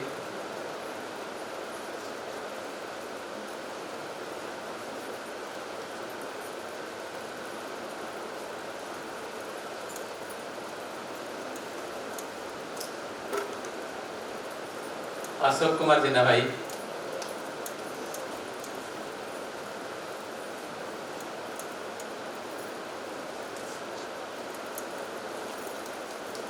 स्मृति रेखा सुंदरला दीदी,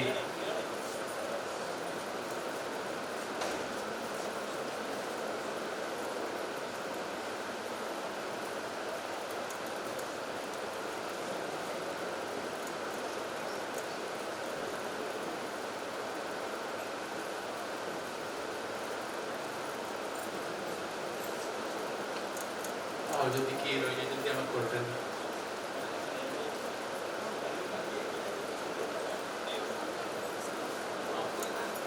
आगे मोहन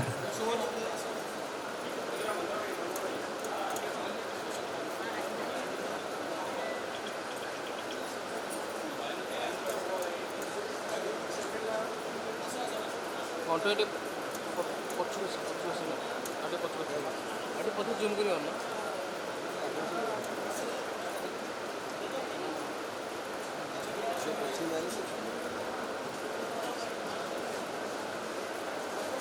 स्मिता पटनायक दीदी,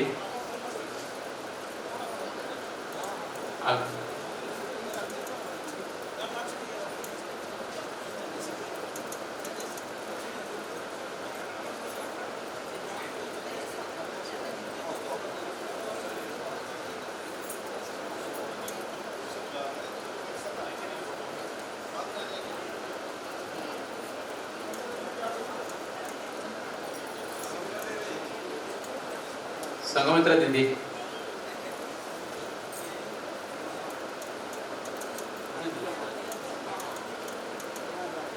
महेंद्र कुमार पंडा भाई अपन जानते हैं।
क्लोज हो जाओ आप टिके क्लोज हो जाओ यू टाइप रहेगा नहीं यहाँ पर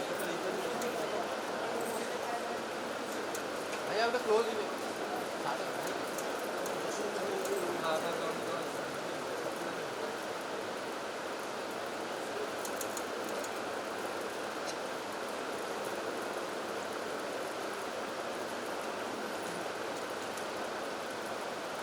কন্ট্রাক্ট করছো ওর জোর জোরে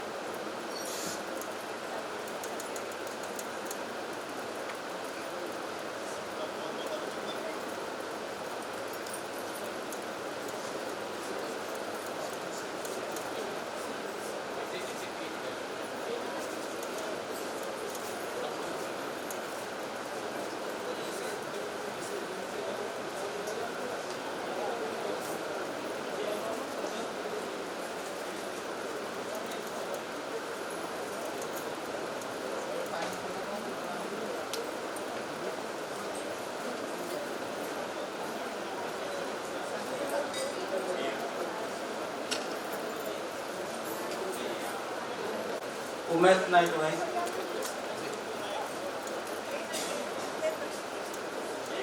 जसवंत नारायण बेहरा बिशी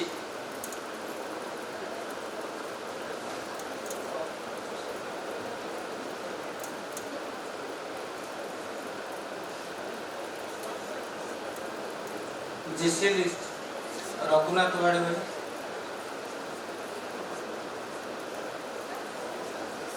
रघुनाथ वाड़ी भाई शैलबाला मिश्रा दीदी शैलबाला दीदी मनस्विनी त्रिपाठी दीदी मनस्विनी त्रिपाठी दीदी जीसी और टीए दीटा सेवा दौरान अरुंधति सुबोधि दीदी जीसी सेवा दौरान टीए सेवा भी दौरान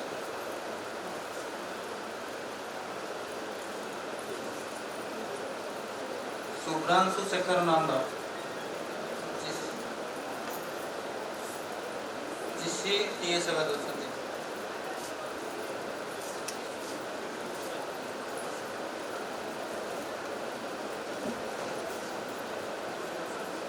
अमरनाथ साहू भाई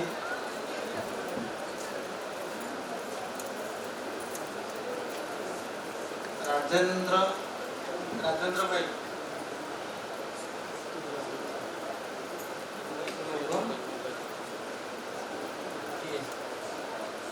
शुभ्रांशु कुमार पुष्टि शुभम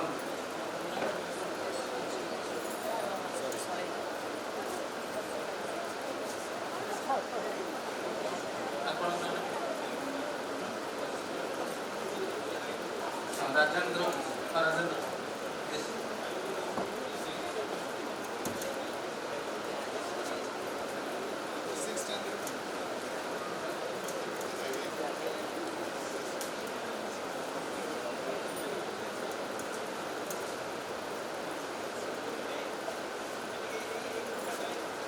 सेवा दौरान सस्मिता साहू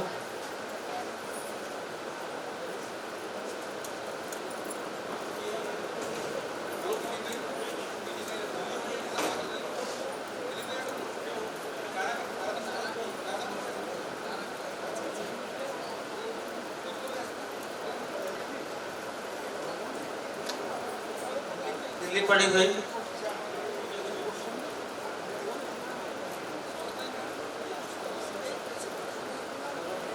शरत भाई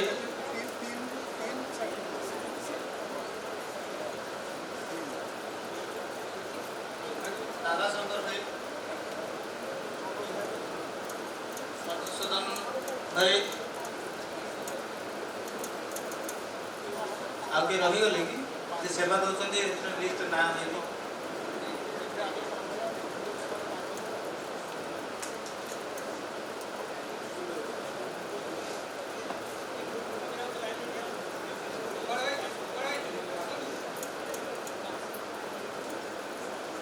हाँ कौन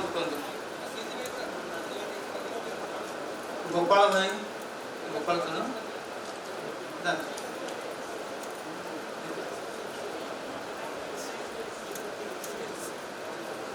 कौन मालविका दीदी मालविका दीदी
भाई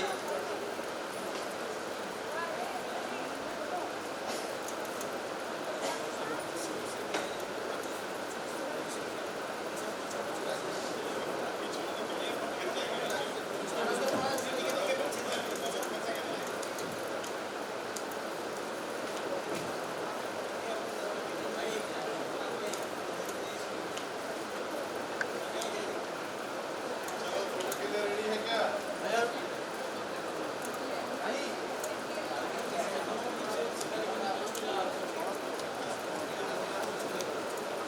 मैडम बस पहले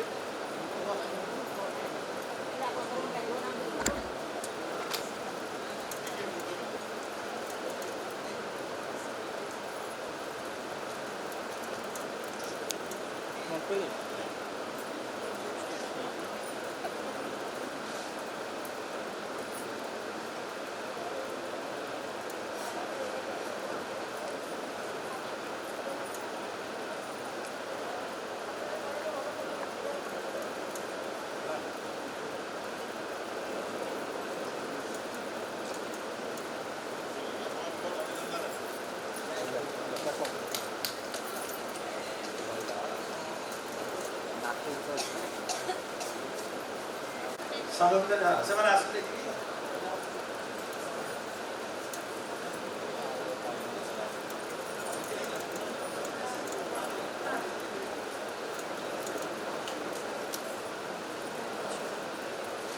ସମସ୍ତେ ଯେଉଁମାନେ ସବୁ ଇଣ୍ଟରଭେନ୍ସନ୍ ରାଇଟର୍ସ ଯେଉଁମାନେ ସବୁ ଏଠି ଅଛନ୍ତି ସ୍ମୃତି ସ୍ନିଗ୍ଧା ଦିଦି, ଜୟନ୍ତୀ ରଥ ଦିଦି, ରଶ୍ମିତା ନନ୍ଦ, ଅତସୀ ନାୟକ ଦିଦି, ପ୍ରକାଶ କାମପତି, ଅନିରୁଦ୍ଧ ଭାଇ,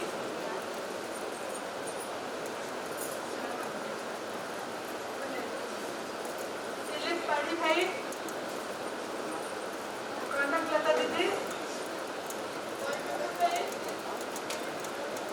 नमिता दीदी, संघमित्रा दीदी, आप कहार ना जो छाड़देली ना टे चली आसत मो ना तो डाक दरकार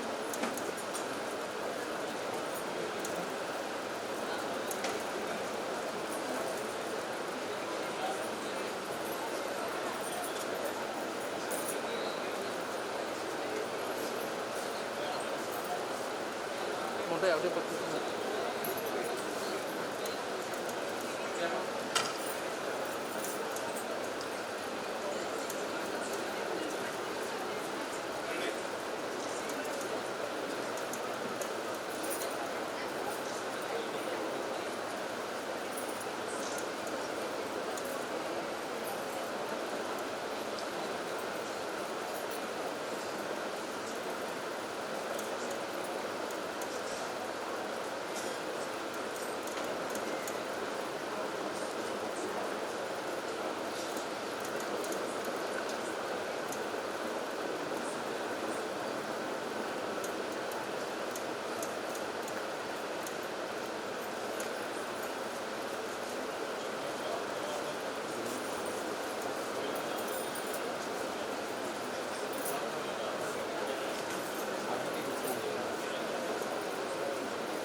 बड़ा आनंदर कथा जे मुझे संजय भाई को कही आमर गीता मैत्री मेलन ओडिशा करूँ आप आसतु विदाउट एनी थट ସାଙ୍ଗେ ସାଙ୍ଗେ ହଁ ମାରିଦେଇଥିଲେ ଆଉ ସେ ତାଙ୍କର କଥା ରକ୍ଷା କରି ଆସିଛନ୍ତି this A very new branch you can say just hardly we have completed 1 year on behalf of this Gita Parivar Odisha branch we want to give one memento small memento to Sanjay bhai and I hope that Sanjay bhai will accept it gladly because it is a bad one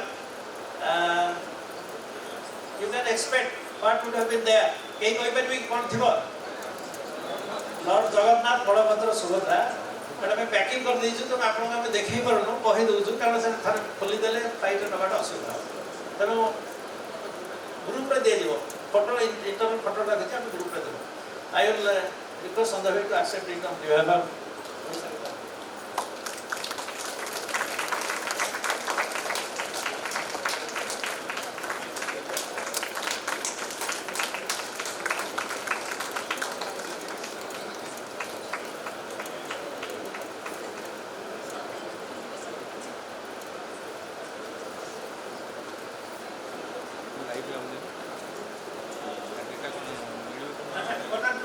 two things Matan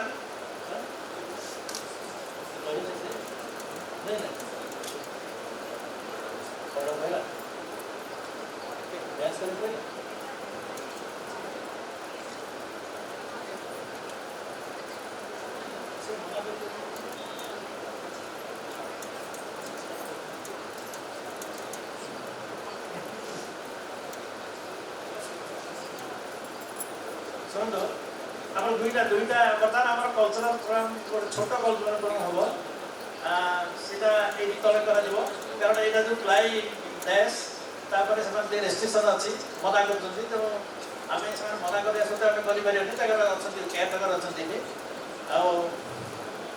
आपण जो मैंने कहगला team eleven में से सेपटे आसवे मत detail information देवे मुझे collect करी एपटे कल्चरल प्रोग्राम हो अन्य उपभोग करते जन जन आसिक कहीदे मत रघुभाई पाखे ये ड्रेस जन जन आसिक आरेंज करते आम ये कम साथ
शायद कोई नई बात नहीं है, क्योंकि ओडिसी यहीं का नृत्य प्रकार है। लेकिन गीता परिवार के जितने भी बड़े बड़े इवेंट्स हुए हैं, फिर वो गीता भक्ति महोत्सव हो, गीता अमृत महोत्सव हो, योग महोत्सव हो, ये सारे ही कार्यक्रमों में लगभग 100 के करीब लड़के लड़कियां ओडिसी डांस मंच पर आकर करते ही करते हैं। इसका क्या कारण है कि गीता परिवार को ओडिसी डांस से, ओडिसी नृत्य से इतना लगाव क्यों है? इसका कारण क्या है? तो ओडिसी नृत्य जो है वो तो जगन्नाथ जी का प्रिय है, लेकिन जगन्नाथ जी को वो प्रिय क्यों है, इसका भी कारण समझना जरूरी है।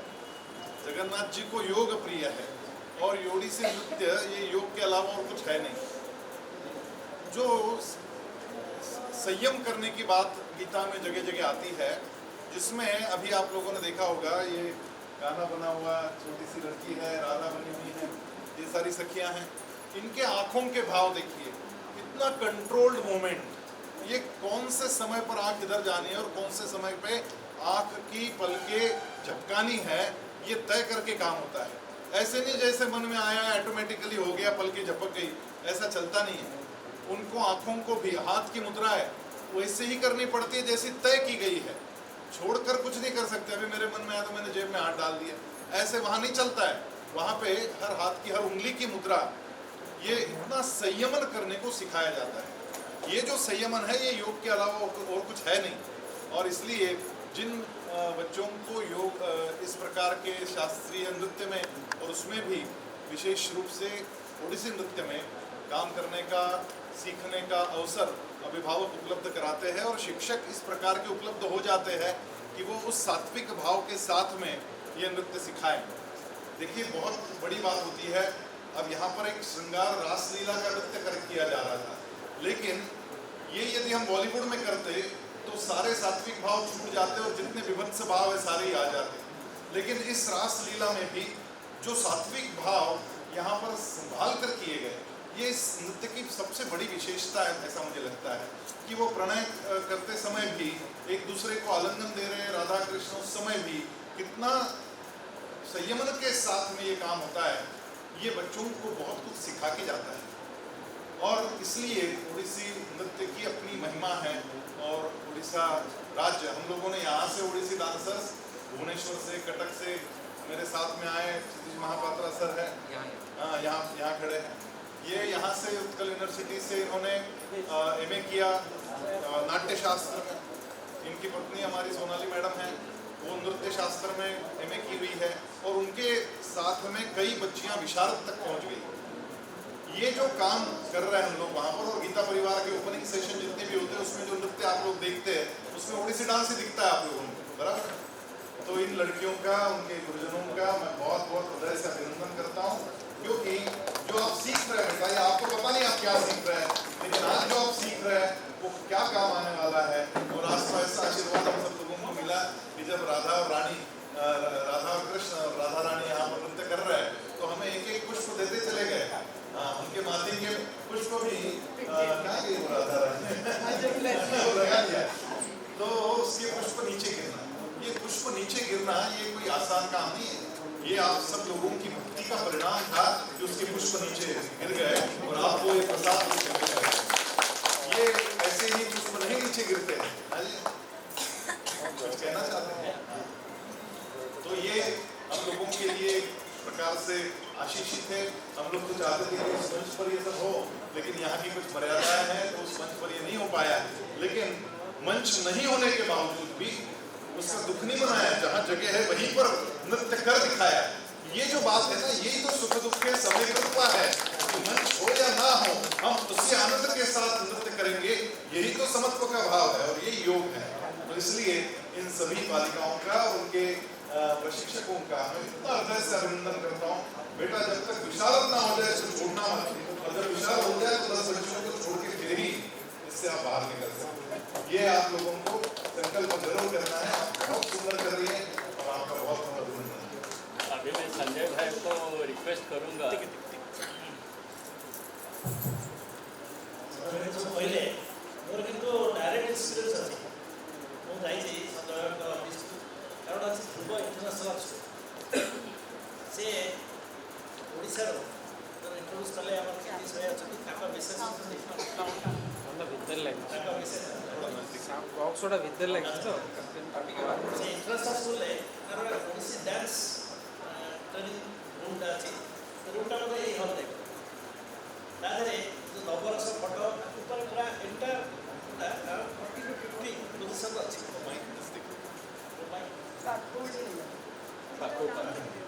ତାପରେ ମୁଁ ସେତେବେଳେ ସନ୍ଧ୍ୟାବେଳେ ପଚାରିଲି ଯେ ଆପଣ କାହିଁକି ଓଡ଼ିଶୀ ଆସିକି ମହାରାଷ୍ଟ୍ରରେ କାହିଁକି ଓଡ଼ିଶୀ ଡ୍ୟାନ୍ସ ଶିଖାଇବାକୁ ଚାହୁଁଛନ୍ତି? ସେଟା ଅନ୍ୟ ଡ୍ୟାନ୍ସ କରିବାର ମହାରାଷ୍ଟ୍ର ଓଡ଼ିଶୀ କରିବାର ଓଡ଼ିଶାରୁ ଗୋଟେ ଫ୍ୟାମିଲି ଆଣିକିରି ଡ୍ୟାନ୍ସ ଜାମା କାହିଁକି ଏନକରେଜ୍ କରୁଛନ୍ତି ସେତେବେଳେ ରିପ୍ଲାଏ ୱାଜ୍ ସନ୍ଧ୍ୟାବେଳେ ଡ୍ୟାନ୍ସ ଓଡ଼ିଶୀ ଡ୍ୟାନ୍ସ ର uniqueness that's mudra is yoga. This uniqueness is never found in any other country in the universe.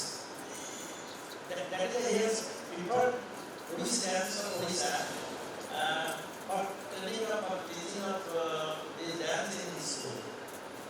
But from that, when Chandrakanta told that Odissi dance will be offered, I told that Chandrakanta never appreciated this culture dance. Here is school, management school with the Odissi dance. That is given much importance to Odissi.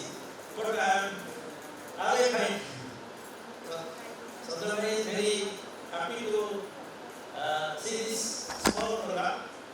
And he has uses Odissi dance and relevant uses for the children. Beauty lies in the eyes of the beholder. That is Sanjay Bhaiya. So जो भी होने से I could see his eyes, how he was enjoying and how he liked it. He was just showing me a video, 100 children of his school doing Odissi dance on the stage together. 100. से level रो dance देखी चंती करी चंती, but still I am sure he loved it.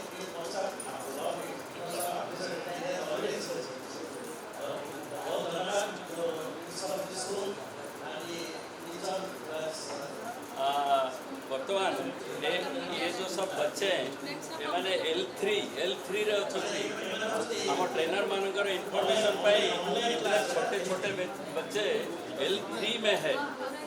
तो मैं संजय भाई को request करूँगा सरल पठनीय गीता संजय भाई अपने हाथ से देके आशीर्वाद देंगे।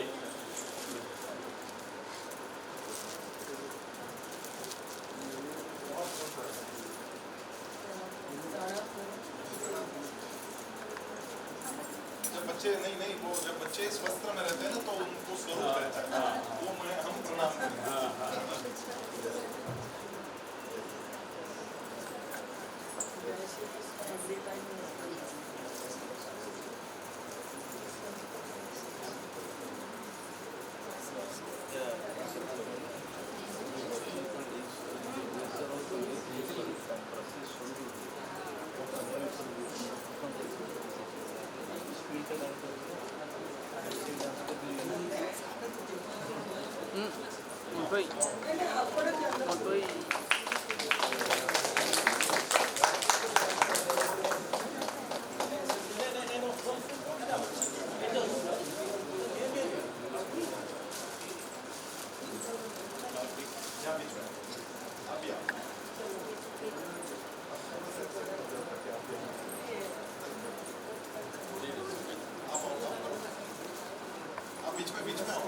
थोड़ा भैया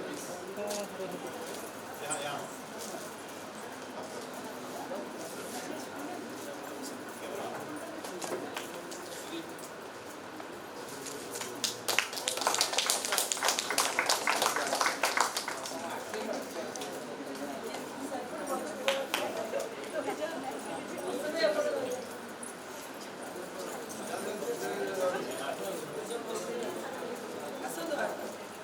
नीचे मत रहना, नहीं रहना तो बच्चों